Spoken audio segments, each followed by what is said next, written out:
All right. Hey, we're live for the Phoenix REIA on our Tuesday Redroom here with Luke Rodvold, and we have our special guest, Doug Hopkins, and give you a little background. I've been a competitor of Doug's for over 20 years now. He and I used to battle down at the courthouse. He was known as, was it the East Valley King? The East Valley King. He was known as the There we East go. Valley King. He's still out there working the East Valley, and he was on Property Wars, and he did. How many seasons of Property Wars did you do? Well, it was basically they call it three. We did 2 seasons officially, but the second season was 2 seasons because they wanted to only pay us for season 2. Once he got into season 3, they had to more than double the salary, and they didn't want to do that. So they just said, Okay. we ordered 24 episodes instead of 12 this So Doug was a TV star for a couple seasons, and now he's just back to doing real estate like the rest of us. I was going to say it's not was Chris. He is a TV star. That's right. I forget that he decides to market like I don't even. You don't have to tell us what the marketing budget. Like I cringe when I see my PPC budget at like $1,000 a month. Right. So I don't know what the commercial budget looks like, but I'm sure it's more than my $20,000 PPC budget a day. I was going to say, I'm sure it's up there. You see Doug on like Super Bowl commercials. I mean, come on.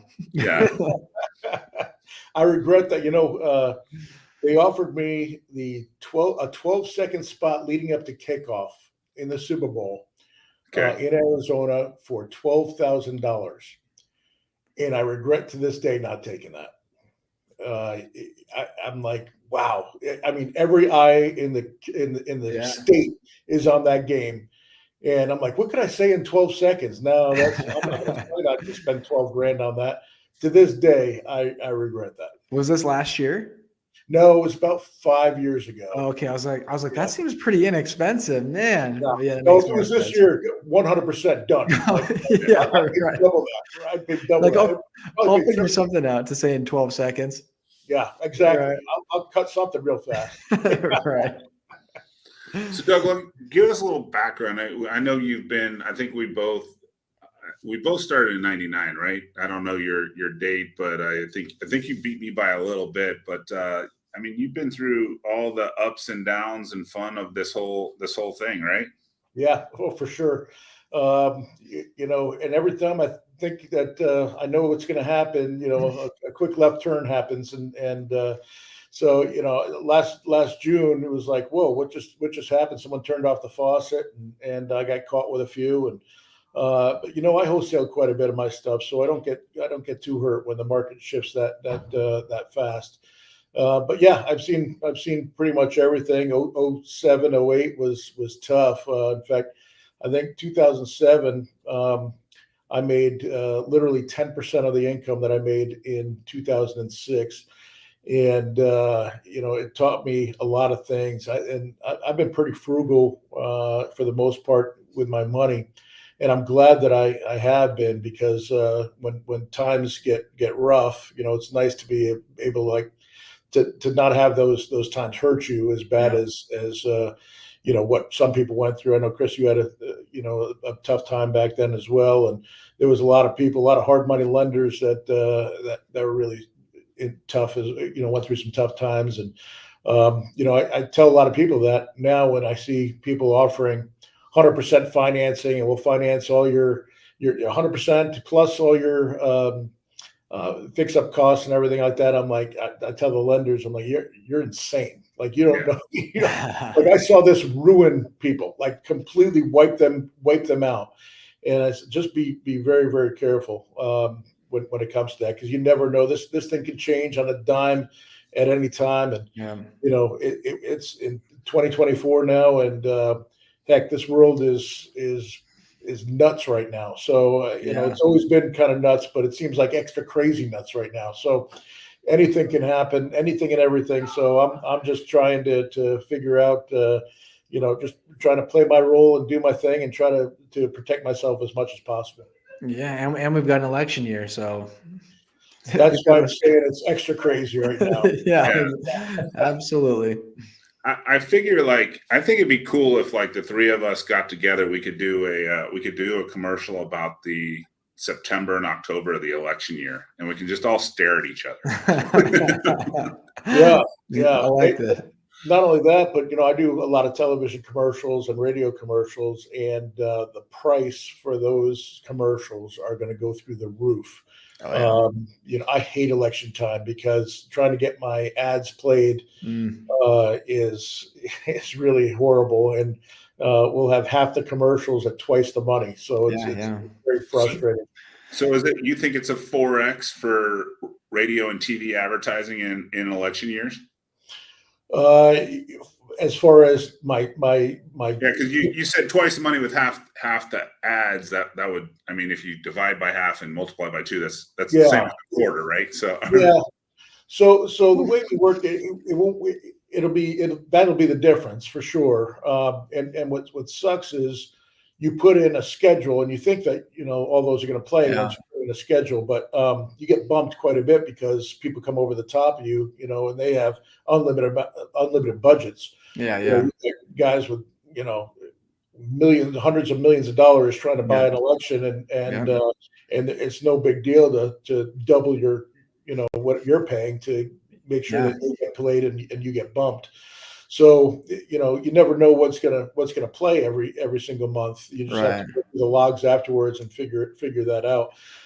But I know by experience, when there's a big contested election, especially in such a competitive state like Arizona is, there's going to be, it's going to be every other commercial is going to be political. You saw what happened in the governor race.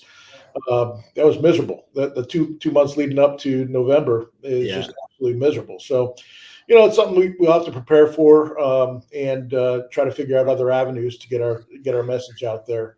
And that's exactly what we're doing. First of the year, trying to figure out how to stay relevant, how to get to into more households and be more of a name brand and a household name.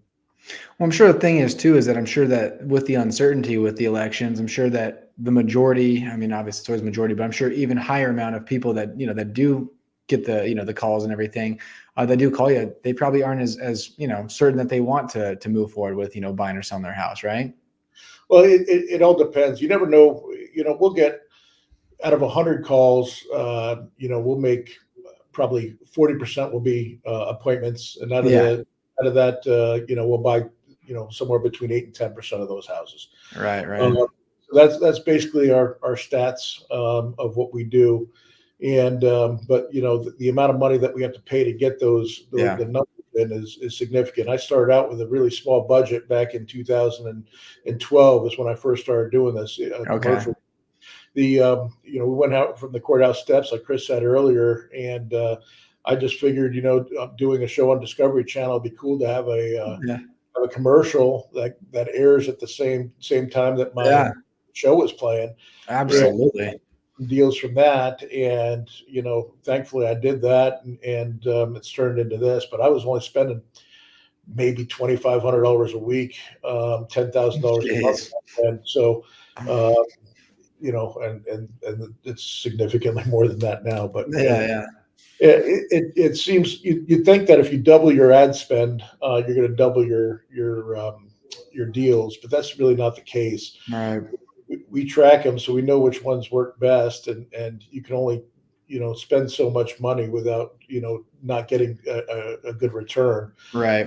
So we're always trying to figure out different ways to advertise and different ways to get our name out there to buy that. Absolutely. Now, Doug, when it gets more difficult, when it gets more slim, for the numbers, do you ever get back and go on the appointments yourself? Oh, I've been doing that.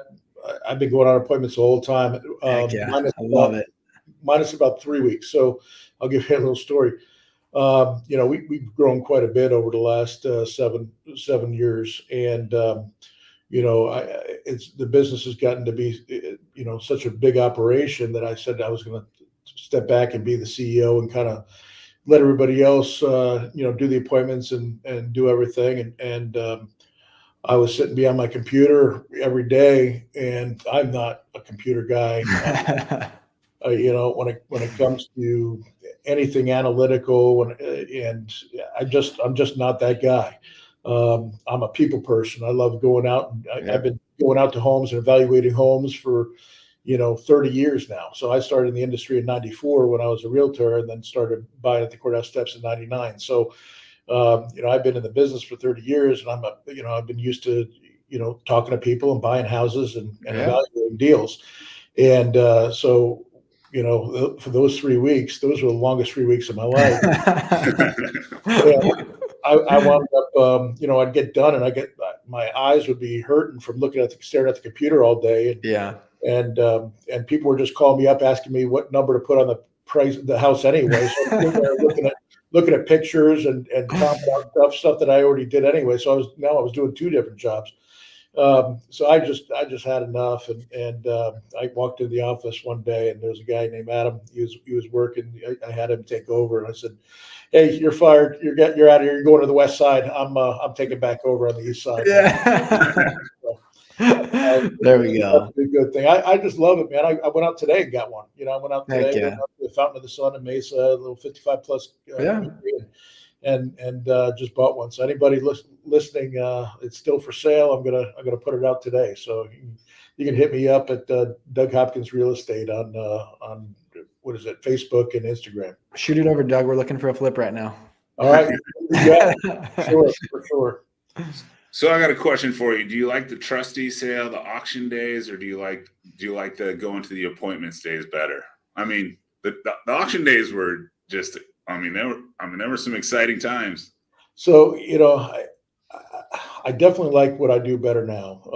There was, but living in the moment in the auction days at down at the courthouse steps, there were some awesome times. There was also some frustrating times, but there were some really awesome times. And I won't get into a lot of it, but still to this day, I don't go down to the auctions very much, but I had the opportunity to go down to Pinal County and do an auction for the first time in years on a house that we were trying to buy and trying to save, and unfortunately we didn't save it. It went to auction.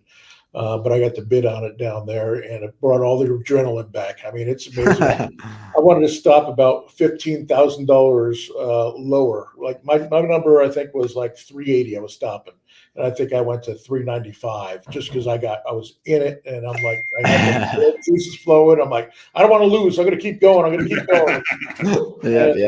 Yeah. I'm like, there's no way I would have paid it. If I walk into this person's living room, I'm walking out of there at 380. And I went to 395 just because there's something to be said for an auction property. It's also pretty crazy that I sell to guys that still do the auction as well, and I'll give them a price on a house. They're like, yeah, I can't pay that. I'm like, what would you pay for this at auction? He goes, probably $10,000 higher. I'm like, I know. I always tell everybody the most expensive place. Everybody's like, oh, can you teach me foreclosures? Tell me about the foreclosures. The most expensive place to buy houses in this state? Yeah, courthouse steps. Courthouse steps. Yep, absolutely. That's funny. I think it's definitely a misconception because everyone thinks it's the opposite. Yeah, well, it used to be. I mean, we used to be able to get some great deals. I mean, Chris remembers back in the late '90s, early 2000s. First of all, a lot of people didn't have the information. They didn't know what houses were going. It wasn't as prevalent as it is now, and you couldn't bid online or anything like that. So, which was weird to me. Like when I went out to Pinal, they had people like bidding by phone. I'm like, no, you had to be there. Yeah. And a lot of times you had to actually go into the courthouse to research. Who was going to foreclosure, when the date was. I mean, there was a lot of work that you had to do in order to even know what was happening. And now it's just so prevalent, and it's very rare that you get a really good deal at the auctions. From what I hear, I haven't bid on an auction property in years. So, but I know people that still do every day, and don't buy very much, but they buy a bunch from me. There we go. I think every about 90 days, I kind of just like I'll run the auction list. I'll grab it from somebody else because I don't run it myself anymore, and I'll just be like, all right, let me I'll get on there, drive reports, and I'll be like, put some numbers together, and then I'll go back the next morning. I'm like, yep, I'll just stick with my direct to seller. Yeah. Oh yeah, yeah. I get to see some of the results of the auctions on Twitter or whatever. That post the results, and I'm like, yeah. I'm not missing anything. I get a lot of the guys asking me that are still down there doing it. Asking me if I'm gonna start back up again if inventory starts creeping up and there's a lot more sales. And I said, well, anything's possible, but I'm pretty happy about what I'm doing right now. I'm pretty satisfied that I'm going to go down my path and not have to deal with that craziness down there. You're on the offense. You're not chasing. They come to you, and then you get to pick which ones. I like that. Yep. That's how you want to do it. Yeah. So Doug and I belong to a mastermind together, and then someone did a presentation, and I'm kind of the quiet guy, sit in the back of the room at our mastermind, and they were just saying, yeah, the flood's coming, and I'm like, all right, the flood may be coming, but like with all the information that's available, like there's no way that Luke's not calling them, that they don't see Doug's commercial, that's 10 other guys don't knock on their door, 50 other guys cold call them. Like, I mean, the foreclosure list probably gets hit. I mean, they probably get something daily. I mean, daily for 90 days. You got people that knock their doors in the morning too. You know that. Yeah, I think, what was it? The average person in foreclosure gets 5 pieces of mail trying to buy their house a day. Oh, wow. So, it's they're getting hit left and right. So that's not something I've really explored or done. All my marketing is inbound. So we've never done texting. We've never done cold calling or anything like that. It's all inbound from television. And we're actually adding billboards this year. So, okay. Yeah, we're going to see my ugly mug on some billboards. That's awesome. So I apologize right now for having to look at that. So with the billboards, do you think I've just heard that billboards are more name branding, and obviously you have a name, you're on a commercial, so you have a name versus like, sell wholesale houses where, unless you know about us, you don't know who we are, right? Well, I'm the same way. Yeah, no, that's true. Like I said, we're trying to be more of a household name, and that's why we wanted to do that, just to be top of mind for people that are driving to work every day. They might not think of me today because they're not thinking about selling their house, but maybe 6 months from now or a year from now or whatever. Well, I'd say the only people that really are household names, in the Phoenix area are yourself, Andrew the home buyer, and probably 72 sold. I mean, I would think that at least people go to and say, you know what, these are the companies that I think of for just a company. I mean, obviously you had your offer pad and your open door and stuff, which I don't feel like you don't see a lot from them anymore. Yeah, no, I've seen a little bit from Open Door lately. Okay. They're still a head sponsor of the Suns, and I'm always watching the Suns. But I know that both those companies were hit pretty hard with plenty of losses. I know I invested in Open Door because I'm like, I can't go much lower than $5 a share. And I'm like, let me jump into that. And I think it's at 3 now. So they're screwing me again. So. Speaking of the Suns, Doug, last time I saw you in person, we were taking shots together at the Suns game. Yes. Yeah. I haven't been to too many. They haven't been playing very good lately. I know. Frustrating for me, but and I'm not drinking. No drink January. It figures there's like 20 games in January. Okay. So I've been giving my tickets away to the guys in my company and also right.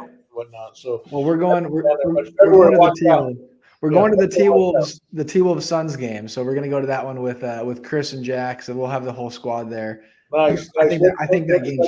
I think it's mid-February. The Timberwolves. Okay. Is it going to be before the 14th? It's before the 14th of February. Yeah.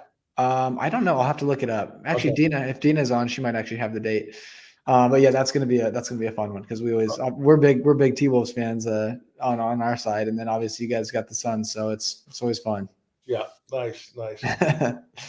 Yeah, they haven't been playing very well. They got smoked last night by the Clippers, but yeah, it's all right. I still love them. Oh, they're gonna put it together. I'm not worried about them. I just think they're missing that they're missing a stopper. They don't have a defensive stopper. They got three big names with Durant and Booker and Beal. Yeah. They can't stop anybody. They're missing that Rudy Gobert in the middle, you know? Yeah. Yeah, they're just missing that Yeah. Right. Yeah. Oh, man. You know, there was something to be said for guys like the guy that played for the Chicago Bulls. Rodman. And then the guy that played for the Pistons, like those guys that just will go out there, Ben Wallace, rebound, knock some people around, and just. There it is. Okay, Dina just said it's April 5th. Oh, you got some time. Yeah, I thought it was March. Okay, we got time for sure. So, what do you see coming in the current market? When I was at CG, I was kind of CG's like a mastermind, and a lot of guys that are supposed to be like on top of their game, and I was interested to kind of watch that and listen to conversations. It's like, and it was just like, man, we're getting crushed in the third quarter of 23, and obviously everybody thought it was doomsday in the third quarter of 22. And I'm just like, when you had the financial crisis, you had price movement up. Let's call it an average of 10% a year, right? And I bet you it was more than that in some years, but let's just use the average of 10% a year, right? I think one year was 19 or 20%. So you could live through the fall of any year in the time frame going into January, February, March would carry you on that third quarter because it was constantly moving up. Sure. And then you have like this is just back to good old like when I started in 2001, 2, 3, 4, I just remembered that fall was slow. It's just slow, right? And if you sell as many houses as you can till August, and then you realize that if you're a flipper, if you list in October or November, you might not sell it till January 15th. So if you look at and I'm just going to talk about Arizona, Phoenix specifically. If you look at the MLS closings, the first half of the year is usually between 65 and 70% of the houses are sold in the first half of the year, and then it dies down as the year gets moving into the hot summer and the what we just went through in the holiday season. And so that being said, there's still houses that are selling. There's still a significant number. I think there was 72,000, I think, houses sold on MLS last year. If I'm not mistaken, I could be wrong on that. Okay. It was I think it was an 18% drop year over year, 18.5%. Oh, wow. Year over year. We increased our number of houses by 28.5% year over year. Jeez. So, I hear a lot of people that are, not doing well. And we just continue to try to strive to get better. There's a lot of people that don't move, that just keep on trying to do the same thing over and over and over again. I mean, I see it at the courthouse steps, like I was saying earlier, that people are still doing that down there. And, it'll never be like it was back in the day, even if there is a ton of houses going, because it's just too competitive now down there. And but, you always got to figure out, which way to zig and zag when the market gets tough. And it's kind of like, the who moved your cheese, and trying to keep going to the well and expecting different results is not gonna work. Now, there's sometimes where we just have a bad month for whatever reason, and when we have a bad month, I think the sky's falling. I'm freaking out. Pulling all the commercials. All of a sudden we'll buy 6 in a day and be like, okay, everything's fine. Never Everything's fine. mind. But Yeah. it happens, you'll have a bad month. It's when you have, 2, 3, 4 bad Yeah. months and you see a lack, all of a sudden your numbers are going way down as far as your purchases and your leads and your appointments and that sort of thing. When that becomes a trend, 2, 3 months, then it's time to really look and dive in and see what you're doing wrong. I think it's exactly what you said, being able to pivot when you need to. Because, from your perspective, like you said, you started on the courthouse and then you've moved your way to where you're at now. I started 9 years ago cold calling. And boy, I'll tell you the difference of conversations that you had 9 years ago that you have versus, this year, how those conversations change will blow your mind. When I cold called 9 years ago starting out, they'd be like, I'm sorry, are you calling me, asking me if I'm interested in buying my house? I've never heard of this before. Yeah. So that was 9 years ago. And now it's like, again, another one? Are you kidding me? And so it's kind of interesting being able to see how it does shift. And exactly like you said, you said, Who Moved My Cheese? I think of the book, Acres of Diamonds. It's exactly that. It's whatever you make of it. You gotta make the moves yourself before you can, really see success. So. Sure. Absolutely. Yeah, that's why I've survived for as long as I have. Same with Chris. Yeah. We're the what they call us, Chris, the OGs. You guys are the OGs, yeah. Absolutely. Yeah, that was a funny story. When one of the first REIAs, Chris had me up on stage, and I was sitting next to Carlos, and Carlos called me an OG, and I had no idea what that meant. I had never heard it before in my life. You said, "What'd you call me?" Afterwards, I'm like, "What did he call me?" He's like, OG. I go, "What does that mean?" Well, original gangster. Is that bad or is that? That's a good thing or a bad thing? Well, I'll tell you what, that conversation. I told this to Carlos. I go, that conversation right there, that being on that stage, changed everything for me, because that's when I was like, you know what? I remember coming up in the industry and passing all these guys that that had been in the industry for a long time, leaving them in the dust. And what that day taught me was, I'm going to be that guy unless I change, unless I start doing something different. Because these young guns are hungry and they want to come. I mean, you look at Chris's son Jack and the team that they put together, and what he's doing, they're coming. Absolutely. And I love it. These young guns come. It keeps me on my toes. I don't want to be the guy that's left in the dust. Yeah. So it was that really changed me. That's when I joined CG, Chris. I don't know if you know that, because it bothered me so much that he used to talk to me. He's like, "Yeah, Doug's an OG. He's still going to the living rooms. I do it all over the phone. I'm able to close 20 deals a month or 30 deals or whatever he said." And I'm like, darn, he's doing almost as many as I am, and he's not even getting out of the living room. He's doing it virtually. I'm like, I need to figure some of this stuff out.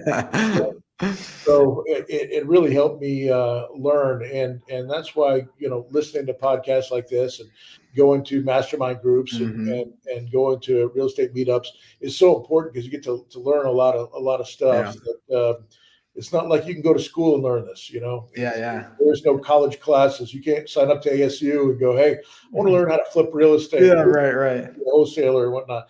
That doesn't exist. So going out and researching on YouTube and getting a mentor and going to these meetings and talking shop, it's really important to get to where you want to go. I can tell you, Chris has taught Jack well, because for the first 5 or 6 years, I used to get those texts from Chris saying, "You got anything? You got any properties? Got anything I need to move?" And now those texts come from Jack. So, but it changes too, though, because they're either texts or a lot of times it's a FaceTime from Jack. Yeah. Hey, what do you got? What do you got? Well, I think Doug could relate to this. I had the scarcity mentality for a long time in this business. Like, this is my buyer's list. I'm keeping it, everything close to the vest. I'm not telling anybody anything. And I was just an operator for years, just, buying and selling my houses. It literally took Jack, because obviously if you can't trust your son, who can you trust, right? Right. So it actually took Jack getting into the business, and then him just, he's brought a couple friends on board, and, they got that they got a different mentality than me. And then what's funny is I'm just a systems guy now. I just literally help.